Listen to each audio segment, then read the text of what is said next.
জীবনে বহু রাজরাজদের দরবার আমি দেখেছি, কিন্তু মুহাম্মদ সাল্লাল্লাহু আলাইহি সাল্লামের দরবারের মতো শানদার, এরকম ভারসাম্য, গুরুগম্ভীর, মর্যাদা সম্পন্ন দরবার আমি জীবনেও দেখি নাই।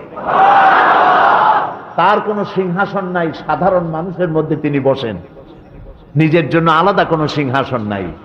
এবং প্রত্যেকটি মানুষ তার দিকে তাকায় থাকে, চোখে পলক দেয় না, কারণ চোখে পলক দিলে ওই সময়টুকুন এই সুন্দর চেহারা থেকে বঞ্চিত হয়ে যাব। তিনি যখন উযু করেন, উযুর পানিগুলি কেউ মাটিতে গড়াতে দেয় না, সাহাবীরা পানিগুলি উঠায় নিজেদের গায়ে মাখায় নেয়।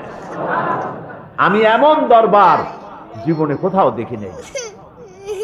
নবী করিম সাল্লাল্লাহু আলাইহি ওয়াসাল্লামের দরবারে এসে লোকেরা সব তাকিয়ে থাকতেন এবং একটা গুরুগম্ভীর পরিবেশ থাকতো। কিন্তু এই গুরুগম্ভীর পরিবেশকে রাসূলুল্লাহ বেশি সময় থাকতে দিতেন না। তিনি মাঝে মধ্যে রসিকতা করতেন।